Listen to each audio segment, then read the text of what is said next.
All right, it's time for the last chapter. This is chapter 6, and it's called Beezus' Birthday. Before I start reading, because I know right after I finish this, you're going to run away and go take the AR right away. So make sure you do that. I don't have the number for it, but I'm pretty sure you can type it in. Beezus and Ramona. There is a movie that came out in 2010, but the title of the movie is Ramona and Beezus. And you'll notice in that a lot of the parts in that movie don't match this book. A lot of that movie came from the book called Ramona the Pest. So if you're interested in more Ramona books, I'd recommend that one. There's Ramona and her mother, Ramona and her father. Also, there's a whole series on Henry called the Henry Huggins series, and there's a book called Ribsy in that one, all on AR. And she also wrote The Mouse and the Motorcycle and all the Ralph S. Mouse ones. So if you hadn't read those or took the AR, I'd recommend those. Those are good books too. Beverly Cleary was a librarian, the author of these books, and she's still alive. She's 100. She'll be 104 on April 10th. No, April 12th. April 12th. She'll be 104 years old. She wrote this book in the 1950s, and I find it interesting that I remember hearing this story when I was a little girl, and maybe your family, your parents remember it, and now that it's still interesting, even in this time. She was a great writer. Is a great writer. Maybe she's still writing. I don't know. 104. Wow. All right, here we go. Chapter 6. When Beezus came home from school on the afternoon of her 10th birthday, she felt that so far the day had been perfect. Packages by her plate at breakfast, a new dress to wear to school, the whole class singing happy birthday just for her. The best part was still to come. Aunt Beatrice was coming for dinner. Beezus could hardly wait to tell her aunt about the acting part of Sacagawea leading Lewis and Clark across the plains to Oregon at a PTA meeting. And of course, Aunt Beatrice would bring more presents, very special presents, because she was Aunt Beatrice's namesake. And at dinner, there'd be a beautiful birthday cake with 10 candles. Mom had probably worked all afternoon baking and decorating the cake, and now had it hidden away in a cupboard. When Mom kissed Beezus, she had said, "I'm sorry, Beezus, but I'll have to ask you to keep Ramona out of the kitchen for a while." "Why?" asked Beezus, thinking her mom was planning a surprise. So I can bake your cake," Mom explained. "What? It isn't even baked yet? Oh, Mom." "Well, it's been one of these days when I couldn't seem to get anything done. It was my morning for the nursery school carpool, and after I picked up all the children and drove them to nursery school and came home and did the breakfast dishes and made the beds, it was time to pick up the kids again and take them home. And after lunch, I started the cake, and I had just creamed the sugar and the butter with the electric mixer when I got called to the telephone, and when I came back, what do you think had happened?" "What?" asked Beezus. Pretty sure Ramona had something to do with it. "Ramona had dropped all the eggs in the house into the batter and had started the mixture." "Shells and all?" asked Beezus, horrified. "Shells and all," repeated Mom. "And so I had to get out the car again and drive to the market and buy more eggs." "Ramona, what did you have to go and do a thing like that for?" Beezus demanded of her little sister, who was playing with her doll Bendix. "Just to see what would happen," answered Ramona. "She didn't look a bit sorry," thought Beezus. "Spoiling my birthday cake like that?" "Don't worry, dear. There's still plenty of time to bake another one," said Mom. "If you just keep Ramona out of the kitchen, I can get to it into the oven in no time." Oh, that made Beezus feel better. At least she'd have a birthday cake, even if it did mean looking after Ramona for a while. Wait to me about this, Steve." "I'll read to you, but I won't read that book," said Beezus, going to the bookcase. She really wanted to read one of her new birthday books called 202 Things to Do on a Rainy Afternoon. But she knew Ramona would insist on a story. "How about Hansel and Gretel?" she asked. Next to the stories with lots of noise, Ramona liked stories about witches, goblins, or ogres. "Yeah, I like Hansel and Gretel," agreed Ramona. She climbed up onto the davenport and sat Bendix beside her. "Okay, I'm ready. You can start." Beezus curled up at the other end of the davenport with Grimm's fairy tales. "Once upon a time," she began, and Ramona listened contentedly. When she did not have to make noises like machinery, Beezus enjoyed reading to Ramona. And this afternoon, reading aloud was particularly pleasant, with Mom in the kitchen baking a birthday cake. And as Beezus read, she listened to the whir of the mixer, the sound of the eggs being cracked against the bowl, and Beezus read about Hansel's leaving a trail of crumbs behind him as he and Gretel went into the woods. She read the part Ramona liked best about the witches trying to fatten Hansel. Ramona listened wide-eyed until Beezus came to the end of the story, where Gretel pushed the witch into the oven and escaped through the woods with her brother. "Ah, that's a good story," said Ramona, and she jumped down from the davenport. Surprised that Ramona didn't demand another story, Beezus picked up her new book, 202 Things to Do on a Rainy Afternoon. She began to read. She was learning how to make a necklace out of beans and pumpkin seeds that you'd paint with fingernail polish when a lovely sweet vanilla fragrance began to fill the house, and Beezus knew her birthday cake was safely in the oven at last. Ramona's unusual silence made Beezus glance up from her book. "Ramona!" she cried when she saw what her little sister was doing. "Stop! Stop that right away!" Beezus was busy pulling graham cracker crumbs out of her pocket of her overalls and sprinkling them across the rug. "I'm Hansel, leaving a trail of crumbs through the woods," she said, digging more crumbs out of her pocket. "My father is a poor, poor woodcutter." "Oh, Ramona," said Beezus, but she had to giggle at the thought of Dad being a poor woodcutter. Ramona sprinkled more crumbs on the rug, and Beezus knew she'd had to do something about it. "Why don't you pretend you're Gretel?" she suggested, because Gretel wouldn't be leaving crumbs on the rug. "Okay," agreed Ramona. Oh, that was easy, thought Beezus, and went on reading about making a complete set of doll furniture using old milk cartons. Oh, how good her birthday cake smelled. She hoped Mom would remember she'd asked for pink frosting. She heard the oven door open and close. Oh, Mom must be peeking into the oven to see how my cake is coming along, she thought. Beezus read on, absorbed in the directions of how to make a vase out of an old tomato juice can.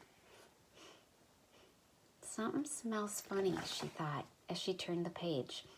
Then she stopped and sniffed. The air was no longer filled with the lovely warm fragrance of a cake baking. It was filled with a horrid rubbery smell. "That's funny," thought Beezus. "Wonder what that can be." She sniffed again. Maybe somebody was burning trash outside and the smell was coming in through the window. Mom came into the living room from the bedroom. "Beezus, do you smell something rubbery?" "Yeah, it smells awful," said Beezus. Ramona even held her nose. Mother sniffed again. "It smells like something scorching, too."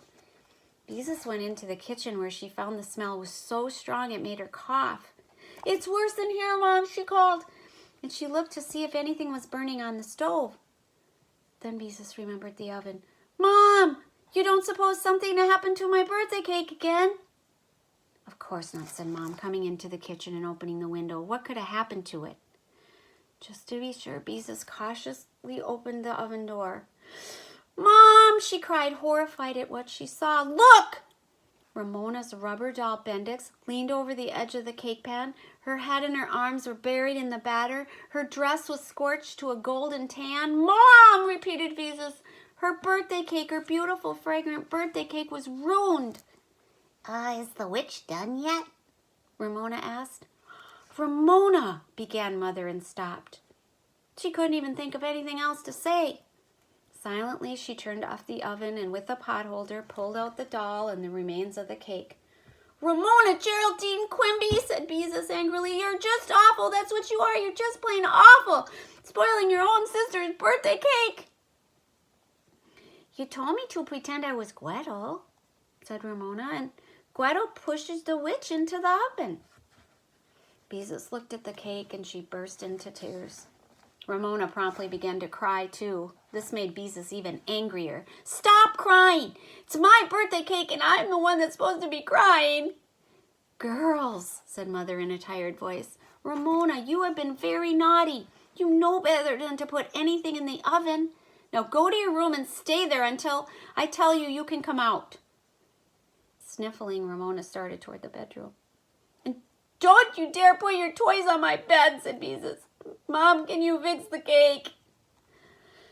I'm afraid not. Mother poked at the cake with her finger. It's fallen, and anyway, it'd probably taste like burnt rubber. Beezus tried to push the tears out of her eyes. Ramona always spoils everything. Now I won't have any birthday cake, and Aunt Beatrice is coming, and it won't be like a real birthday at all. I know Ramona is a problem, but we'll just have to be patient because she's little, said Mother. And she scraped the cake into the garbage can. And you'll still have a cake. I'll phone your Aunt Beatrice and have her bring you one from the bakery. Oh, Mom, will you? Asked Beezus. That's what I'll do, said Mom. Now run along, wash your face, and you'll feel better. But as Beezus held the face cloth under the faucet, she was not at all sure she'd feel better. For Ramona to spoil one birthday cake was bad enough, but two? Probably nobody else in the whole world had a little sister who'd spoiled 2 birthday cakes on the same day. Beezus scrubbed away the tear stains, feeling more and more sorry for herself for having such a little sister. If Ramona were only bigger, things might be different. But since she was much younger, she'd always be, well, a pest. Then the terrible thought came to Beezus again, and she thought, the thought she had had the time Ramona bit at all those apples, and then the time she shoved the dog into the bathroom, and she tried not to think that thought, but she couldn't help it. There were times when she did not love Ramona, and this was one of them. Everyone knew sisters were supposed to love each other. Look how much Mom and Aunt Beatrice loved each other. Beezus felt very gloomy indeed as she dried her face. She was a terrible girl who didn't love her little sister. Like a wicked sister in a fairy tale. And on her birthday, too, a day she was supposed to be happy. When Beezus went into the living room, Mother switched off the vacuum cleaner, which had been sucking up the crumbs Ramona had sprinkled on the rug. Aunt Beatrice said she'd be delighted to bring you a cake. She knows a bakery that makes this very special birthday cake, she said, smiling at Beezus. Don't let Ramona spoil your birthday. Beezus felt a little better. She curled up on the Davenport again with 202 things to do on a rainy afternoon and read about making Christmas tree ornaments out of cellophane straws until she heard her aunt's car turn into the driveway. Then she flung her book aside and ran out to greet her. Happy birthday, darling, said Aunt Beatrice, who set the brake and opened the door of her yellow convertible. I'll show you that illustration. Joyfully, Beezus ran over to the car and kissed her aunt. Did you bring the cake? She asked. I certainly did, said Aunt Beatrice, and the best birthday cake I could find. And that isn't all I brought. Here, help me carry these packages while I carry the cake. We mustn't let anything happen to this cake. The way Aunt Beatrice laughed made Beezus laugh too. Her aunt gave her 3 packages, 2 large and 1 small to carry. The little package is for Ramona, explained Aunt Beatrice, so she won't feel so left out.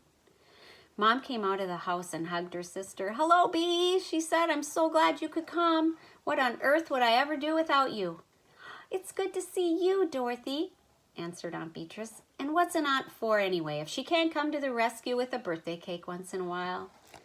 As Beezus watched her mom and her aunt arm in arm go into the house, she thought how different they were. Mom was so tall and comfortable looking, and Aunt Beatrice so small, and yet how happy they looked together, smiling. Beezus carried the gifts into the house. Aunt Beatrice always brought such beautiful packages, wrapped in fancy paper and tied with big fluffy bows. Aunt Beatrice handed the cake box to Mother. Be sure you put this in a safe place, she said, and laughed again. May I open the packages now? Beezus asked eagerly, although she felt it was almost too bad to untie such beautiful bows. Well, of course you can, answered Aunt Beatrice. Where's Ramona? A subdued Ramona came out of the bedroom to receive her present. She tore off the wrapping, but Beezus painstakingly untied the ribbon on one of her presents and removed the paper carefully so she wouldn't tear it. Her new book, 202 Things to Do on a Rainy Afternoon, suggested pasting pretty paper on a gallon ice cream carton to make your own wastebasket. Oh, Aunt Beatrice, exclaimed Beezus as she opened her first package. It was a real grown-up sewing box.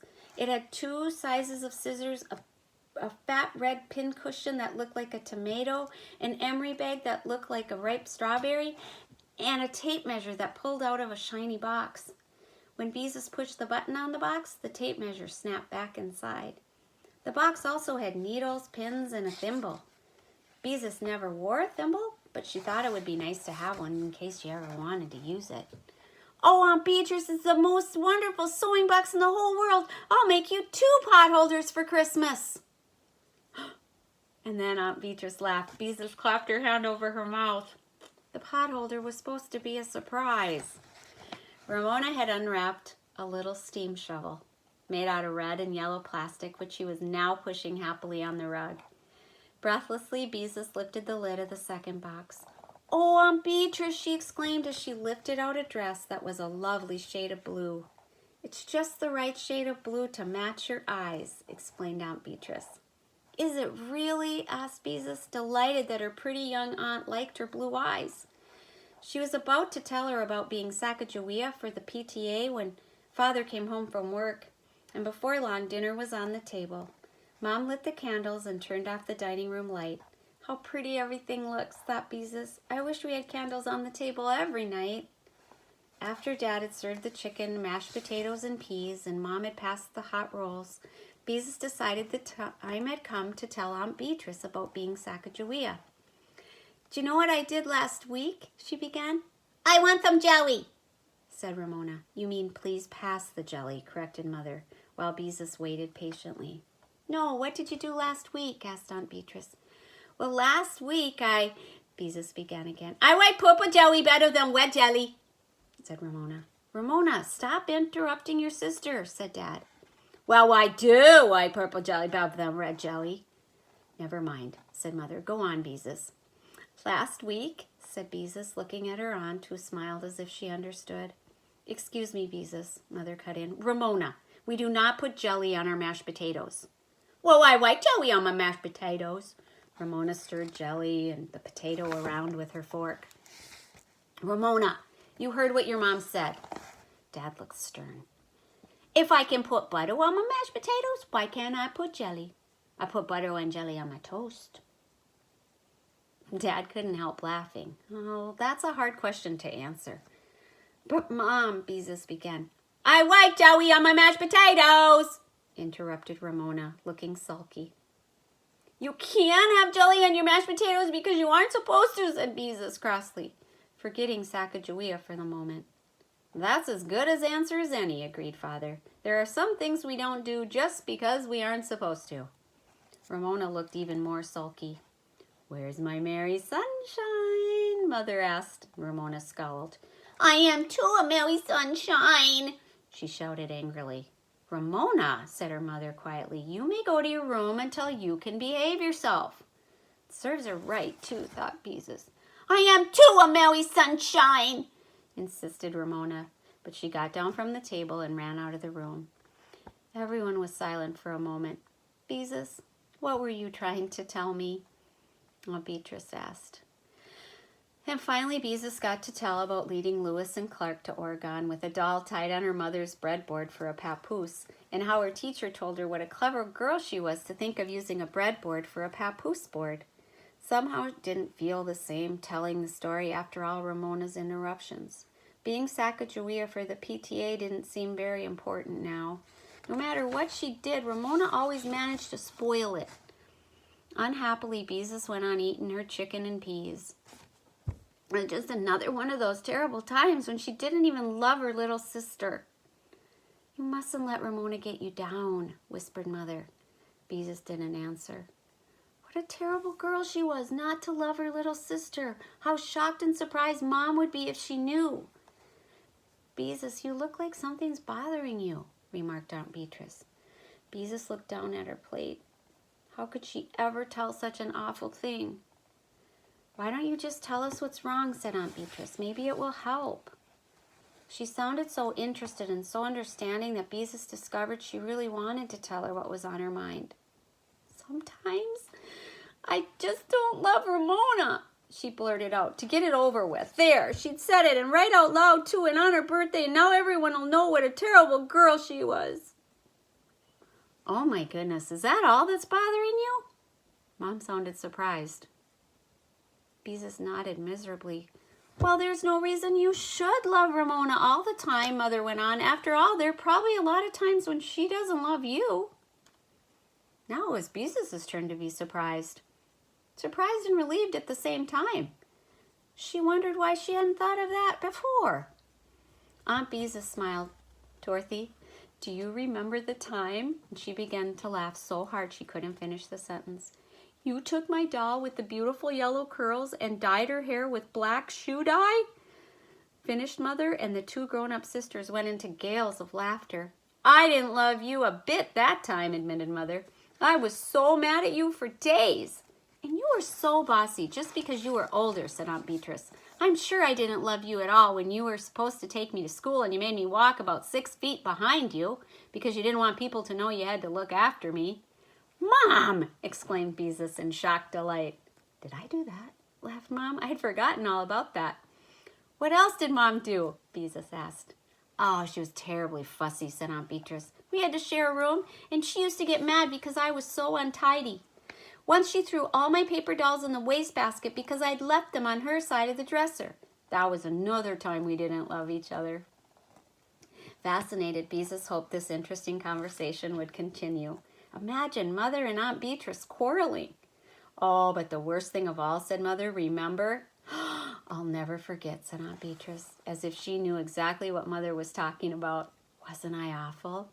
Perfectly terrible, agreed Mother, wiping her eyes because she was laughing so hard. What happened? Begged Beezus, who could not wait to find out what a dreadful thing Aunt Beatrice had done when she was a girl. Mom, tell what happened. It all began when girls began taking autograph albums to school, began Mother, and then went off into a fit of laughter. Oh, Beatrice, you tell it. Well, of course I wanted an autograph album too. Beezus nodded because she had her own autograph album.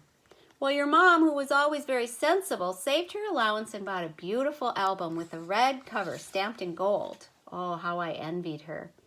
As soon as your Aunt Beatrice got her allowance, she always ran right over to the school store and spent it, added Mother. Yeah, on the most awful junk, agreed Aunt Beatrice. Licorice whips and pencils that were square instead of round and I don't know what all.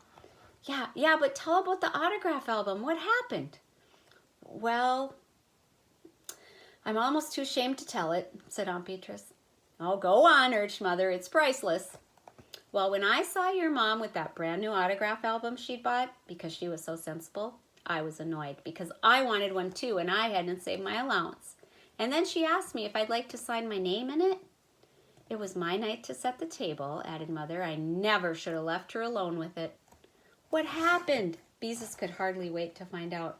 I sat down on the desk, picked up my pen, planning to write on the last page.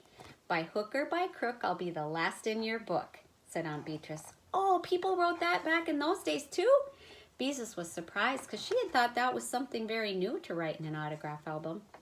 Yeah, but I didn't write it, continued Aunt Beatrice. I just sat there wishing I had an autograph album. And then I took the pen and wrote my name on every single page in the book. Aunt Beatrice, you didn't. Not in Mom's brand new autograph album. Beezus was horrified and delighted at the same time. What a terrible thing to do. She certainly did, said Mom. And not just plain Beatrice Haswell either. She wrote Beatrice Ann Haswell, Miss B. Haswell, B.A. Haswell Esquire, and everything she could think of. And when she couldn't think of any more ways to write her name, she started all over again. Aunt Beatrice, how perfectly awful, exclaimed Beezus, with a touch of admiration in her voice. Yeah, wasn't it? Agreed Aunt Beatrice. I don't know what got into me. And what did Mom do? We had a dreadful quarrel, and I got spanked, said Aunt Beatrice. Your mom didn't love me a little bit for a very long time then. Didn't love me one little bit for a long, long time, and I wouldn't admit it, but I felt terrible because I'd spoiled her autograph album. Fortunately, Christmas came along and about that time, and we were both given albums, and that put an end to the whole thing. Why, thought Beezus, Aunt Beatrice used to be every bit as awful as Ramona. And yet, look how nice she is now. Beezus could scarcely believe it. And now Mom and Aunt Beatrice, who had quarreled when they were little girls, loved each other and thought the things they had done were funny. It's going to happen to you, boys and girls. Yeah, you're going to think the things you guys do, it was funny. They actually laughed about it. Well, maybe when she was grown up, she would think it was funny that Ramona put eggshells in one birthday cake and put baked a rubber doll in another, and maybe she wouldn't think Ramona was so exasperating after all. Maybe that was just the way things were with sisters. A lovely feeling of relief came over Beezus. What if she didn't love Ramona all the time? It didn't matter at all. She was just like any other sister. Mom, whispered Beezus, happier than she'd felt in a long time, I hope Ramona comes back before we have my birthday cake. Oh, don't worry, Mother said, smiling. I'm sure she wouldn't miss it for anything. And sure enough, in a few minutes, Ramona appeared from her bedroom and took her place at the table. I can behave myself now, she said. It's about time, said Dad. Beezus watched Ramona eating her cold mashed potatoes and jelly and thought how much easier things would be now that she could just look at her sister when she was exasperating and think, ha, Ramona, this is just one of those times when I don't have to love you. Girls with birthdays don't have to clear the table, said Mother, beginning to carry out the dishes. Beezus waited expectantly for the most important moment of the day. She heard her mom take the cake out of the box and strike a match to light the candles. Oh, she breathed happily when Mom appeared in the doorway with the cake in her hands. It was the most beautiful cake she'd ever seen. Pink with a wreath of white roses made the icing, and 10 pink candles that threw a soft, glowing light on Mother's face. Happy birthday to you, sang Mother and Father and Aunt Beatrice and Ramona. Happy birthday, dear Beezus, happy birthday to you. Make a wish, said Dad. Beezus paused a moment, then she closed her eyes and thought, I wish all my birthdays turned out to be as wonderful as this one finally did. She opened her eyes and blew as hard as she could. Your wish is granted, said Aunt Beatrice, smiling across the 10 smoking candles.